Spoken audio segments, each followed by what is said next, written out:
All right, joining me is Kean Gilbert, Head of Institutional Relations at Lido Ecosystem Foundation, which Lido, that's the leading liquid staking solution for Ethereum. And if you don't understand what that means, don't worry. We're going to get into exactly what this is. And if you do understand what this means, I think you're really going to enjoy this conversation because we're going to discuss Lido's involvement with ETF issuers and asset managers. We'll get into the future of Ethereum, which on that note, I should mention that Kean is also a board member of the Enterprise Ethereum Alliance, which that's a nonprofit trade organization that helps promote the entire Ethereum ecosystem. But we're going to cover a lot. And so, Kean, welcome to the podcast. Great to connect. Thanks so much for having me. Okay, so let's start with some basics here, and then we can certainly dive a bit deeper. So just give us a brief introduction as to who Lido is and how Lido works for people unfamiliar. Sure. So like you kind of touched on, like Lido is the largest liquid staking protocol. To kind of put that in context, the TVL, or the total value locked, is around 23 billion. That 23 billion basically equates to around 9 million ETH. And maybe to kind of take a step back a little bit in terms of like liquid staking, there's effectively kind of levels to this. There's native staking, which people would probably heard quite a lot about. That's where you hear of providers like Figment, Kiln, P2P. And what Lido does is effectively level 2. So level 2 is liquid staking. Some of your listeners who may be a little bit more advanced, they've probably heard of level 3, like restaking. But from a liquid staking point of view, it's pretty straightforward. So the whole idea with Lido is you would go on the website, you would take your ETH, you would stake it through Lido's middleware, and it's basically decentralized or distributed across a whole host of different validators. So again, for a little bit of context, Lido has around 600 different node operators across professional, community, and simple DBT. And from a process point of view, the way it would work, you would take your ETH, stake it with Lido, and in return, you're basically given STETH or STETH in return. So you can think of STETH as like a certificate of deposit. And what that STETH represents is the ETH that you just staked through Lido's middleware and the staking rewards that are generated. The whole purpose of STETH and liquid staking is effectively in the title, liquidity. The issue in native staking is that you're basically taking your ETH, you're locking it up, and you're generating a small passive return as a reward. The passive return or passive rewards right now is around 3%. The issue is that capital is really locked up. So you can't do anything with ETH that's natively staked. So from a capital efficiency point of view, if you're an asset manager, a crypto fund, or even an ETF issuer, that really is not the most exciting use case. So the idea with STETH is not just getting the native rewards, it's deploying it into DeFi, generating extra returns, or going to centralized exchanges and using it as collateral. So I probably covered quite a lot there, but hopefully that's a little bit of a context. Well, yeah, I'd love to have you talk more just about the specific use cases for Lido. You touched on it there, and ultimately liquidity, that's the end goal. But talk more about the primary problems being solved here. I just really want to make sure we crystallize this for everyone. So the main problem it's really solving is 2 points. So liquidity and capital efficiency. So native staking, like I touched on, you're taking your ETH, it's locked up. Think of it as you're just generating very small returns passively from holding ETH. Obviously, there's benefits from holding ETH in the sense of the price exposure to the actual price of ETH, which is terrific, but generating that passive return is like minimal. So the whole idea with STETH is that you can generate extra returns or extra rewards by deploying it into like decentralized finance, so say Aave, for example, or if you're more of a traditional kind of investor, going to centralized exchanges like OKX, Bybit, Deribit, Wintermute potentially, and using it as collateral so you can borrow against it. So you could be holding STETH and borrowing against it to get Bitcoin, for example. So suddenly your return rate could go from say 3% right up to 10%, depending on how creative you want to be, or even further than that. Okay, so this is perfect because I think I'm an ETF guy, so I'm an old TradFi guy, though I am quickly barreling down the path towards DeFi as well. But I want to get into how staking is becoming viable for products like ETFs, because there has been a lot of progress made here. You just explained how this all works. I'd love to have you talk about that, and then maybe we can get into Lido's actual involvement with ETF issuers and asset managers. Yeah, so I think it's quite interesting, like you said, like staking is definitely becoming a hot topic in the US right now. I'm sure all the filings that are taking place, the discussions that are happening with the SEC and the crypto task force, they're all terrific things. Um, in Europe, where I'm based, I would say the market is a lot more mature. So staking in European ETPs has been around for quite a long time. I think in Europe right now, there's around 6 different ETH staking products.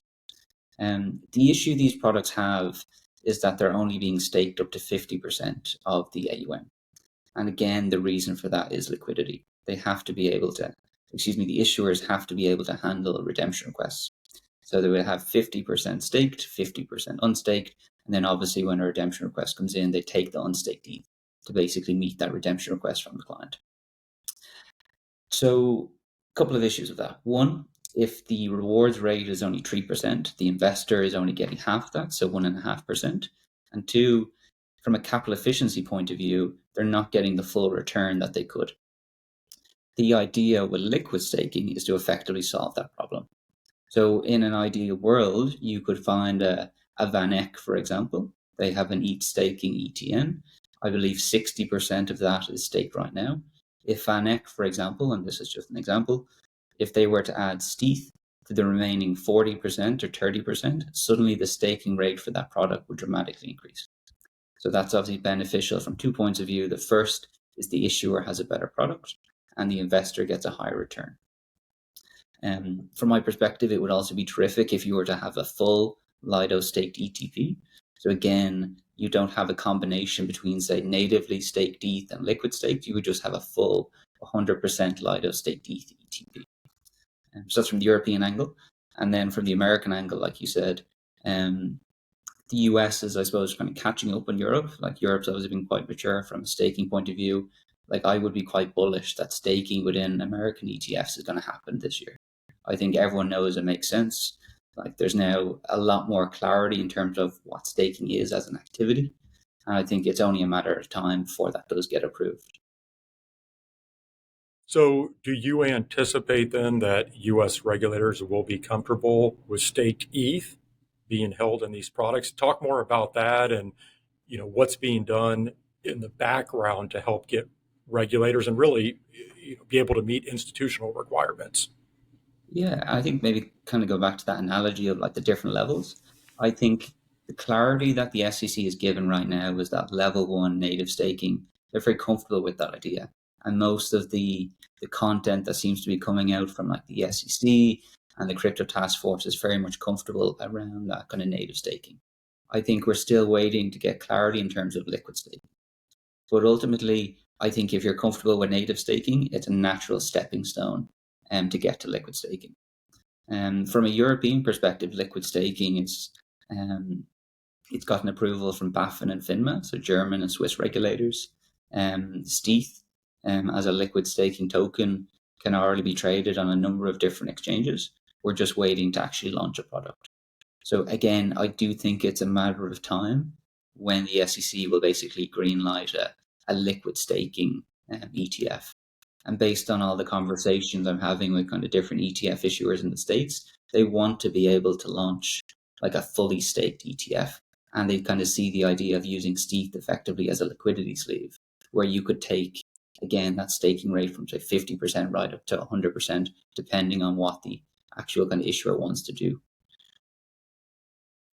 What does the general competitive environment look like around, say, liquid staked ETH? Because if I'm an ETF issuer, I'm guessing I have some options in the market. What am I looking for here? What's going to differentiate? Yeah, that's a good question. I think, again, the feedback we've gotten from a number of the big issuers is that it's all around liquidity and the depth of liquidity. Like given that Lido is the largest kind of player in the space, there's no one that kind of comes close to Lido in terms of that depth of liquidity. So you may have other kind of providers who would pitch themselves as institutional grade. Unless they have that depth of liquidity, I would be very surprised if an issuer or any type of asset manager would kind of go down that route. Lido is slightly different in the sense of Lido started its journey as more of a retail offering. They built that depth to liquidity. Now Lido is kind of targeting the institutional users. Which was their intention behind that? I'm sure there was. But effectively, like Lido was able to build this moat. Okay, there's now a significant depth of liquidity. There's 9 million each staked with Lido via its middleware. The network effects of stETH are quite tremendous. I believe like $8 billion dollars of stETH is used as collateral today. Like there's a significant network effect behind stETH where other kind of competitors wouldn't have today. In terms of staking in ETH ETFs, and you were alluding to this, so back in May, the SEC issued this guidance where they clarified that common protocol staking activities are not considered securities offerings, right? So that was a green light there, and there's some other things that need to be worked out, which we're talking about a few of those. But on the note of the SEC, I want to come back to just the overall crypto regulatory backdrop. So we saw the U.S. Senate pass the Genius Act, the stablecoin bill. There's also the Clarity Act, which is a digital asset market structure bill working its way through the House. And again, the SEC just overall is taking a much more crypto-friendly approach. Do you have any thoughts on the overall regulatory environment for crypto? Are there any key areas that you're watching? I think the world probably looks to the US, and it's great that like things in the US definitely feel like they're opening up. Like I was pretty fortunate. I was in New York the week of the inauguration, and there was just this huge, tremendous excitement that like it felt like okay, America is opening up again from a crypto perspective. Obviously, before that, like um, previous individuals in senior positions were not as supportive of crypto. So the idea now that the US is trying to become the capital of crypto all across the world, I think, is a tremendous thing. Well, are you expecting that to then evolve much more rapidly moving forward? I mean, what's your expectations? I think the expectation would be there's obviously a huge amount of money in the US. It's the financial powerhouse of the world. That naturally you would expect some of that capital that's probably been sitting on the sidelines the past 2 or 3 years, given the administration. Now that capital has to find a home. And like my expectation would be a lot of that will flow into ETFs, whether it's Bitcoin ETFs or more importantly, an ETH staking ETF. I think that's incredibly likely. It's just so interesting because, as you know, for a long time, the U.S. was viewed as a laggard on the regulatory side. Yeah. And so it'll be interesting to see that if the U.S. maybe does start to take some leadership role, how that'll change the overall dynamics here, whether it be flows into products and just crypto overall. Uh, on that note, let's talk specifically about Ethereum because I know you spent a lot of time thinking about Ethereum and discussing this with clients. And so I'm really curious to hear your vision for Ethereum moving forward. Essentially, what you see is the future here. And maybe you can tie that into the TradFi side at least a little bit, just in terms of how institutions are getting more comfortable with Ethereum, because that's obviously going to play a huge role as well. Yeah. So maybe I probably glossed over this. I should make it clear that like Lido is specifically a liquid staking protocol for ETH. We don't do any other chains. So like my entire focus has been on ETH and my entire career has been on like Ethereum as a whole. Um, from an institutional perspective, I would say there's two main focuses for every institution that I've spoken to or asset manager. The strategy seems to be focused primarily on Bitcoin and ETH. Like they are considered the gold standard. And I think if you were to ask yourself, well, why is Ethereum considered like a gold standard? It's because the amount of developers behind it, so like what solutions they're actually building, and the amount of money behind it. So like given that like you have Bitcoin and ETH number one, number two respectively, I think it just makes natural sense for these big asset managers and ETF issuers to kind of look at it pretty closely. Um, in terms of, and this kind of comes up quite a lot, is obviously the price. Like what I always try and remind people is like price is not always an indication of success. Like I think the narrative for Bitcoin is obviously quite different in the sense of digital gold. Ethereum is probably building out a new, stronger strategy in terms of okay, is it digital oil? Is it the next internet? I think there's some kind of iteration to be done on that. But overall, like I do genuinely believe like the outlook for Ethereum as an ecosystem and as a financial asset is incredibly strong. And that was one of the main reasons why I had the opportunity or decided to join like the Enterprise Ethereum Alliance. Like the only thing that's kind of lagging from an Ethereum perspective is just the BD effort needs to become a lot more structured. And I think it's probably well known, like you have competing protocols and like Solana, for example, where they've done excellent work. I think now Ethereum is kind of at that point where you need to kind of leverage an entity like the Enterprise Ethereum Alliance or Etherealize to just push forward that BD effort and get it in front of the right people or the right senior, serious people on Wall Street. Longer term, do you think it's a winner take all scenario? And let's put Bitcoin aside because I think most people clearly view Bitcoin, that's an entirely different asset that, quote unquote, digital gold. But let's take Ethereum and Solana and some of the other chains. Do you think it's winner take all on a longer time horizon, or is there room for multiple chains? I think in reality, it's very hard to say like what is the definition of winner takes all. I think it's very unlikely.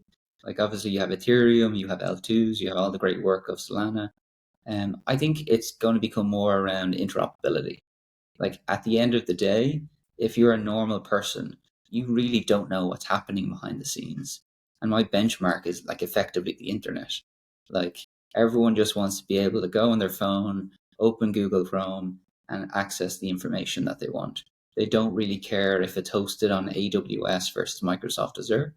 I think that's going to be the big thing. It's the interoperability between how all these different chains kind of communicate with one another. Um, do I think like Ethereum will take a big chunk of that market, like it has done, and it will probably continue? That I do believe. I think its proportion of the market it will capture quite a lot. On that note, do you have any strong views regarding tokenization? And I think here in the U.S., and this is a thread that I've had throughout this podcast, just talking about the future of tokenization. I've said I think longer term, all securities will ultimately be tokenized, and here in the U.S., we're already seeing some money market funds that have been tokenized. I'm sure you're aware BlackRock has come out and made some pretty positive comments in terms of where they're heading with tokenization. How do you see that playing out? Yeah, I think tokenization is terrific. Like it is kind of funny. Like I started in crypto 8 years ago, and this concept of tokenization came up, and it was always focused on like illiquid assets, like property. Like that was the killer use case. Tokenize a property. The idea of okay, I want to buy a 2 meter area of land in San Francisco. Like that was really cool. And to kind of see how far tokenization has come along over the past 8 years, where BlackRock is really driving the initiative. You've companies like Securitize. Like I think again back to that analogy of people really won't care in terms of what is the actual technology like powering it once it makes people's lives like more efficient and productive. And I think again what BlackRock is doing and others is just terrific. Like they are effectively becoming the tip of the spear to drive adoption for crypto and blockchain. Well, first things first, let's see if we can get staking and spot Ether ETFs approved here. Hopefully, liquid staking tokens can play a role there in getting regulators comfortable. But Kean, really enjoyed the conversation this week. We'll definitely have to do this again as the environment evolves, which it always does very rapidly. But thank you for joining me. Thanks so much. That was Kean Gilbert, Head of Institutional Relations at Lido Ecosystem Foundation. Thank you for listening or watching Crypto Prime. As always, you can stay up to date on all of my latest guests by visiting CryptoPrimePodcast.com. See you again next week. Crypto Prime is hosted by Nate Geraci, president of OTR Media LLC. Nate is also president of the investment advisory firm The ETF Store. While OTR Media LLC and the ETF Store are related by common ownership, they are separate and distinct entities, and anything discussed on this program should not be construed as an official statement by the ETF Store. This program is for informational purposes only and does not constitute investment advice. Investing in crypto assets involves substantial risk, including the potential loss of principal. Any past performance figures discussed are not necessarily indicative of future results. Visit CryptoPrimePodcast.com for more information.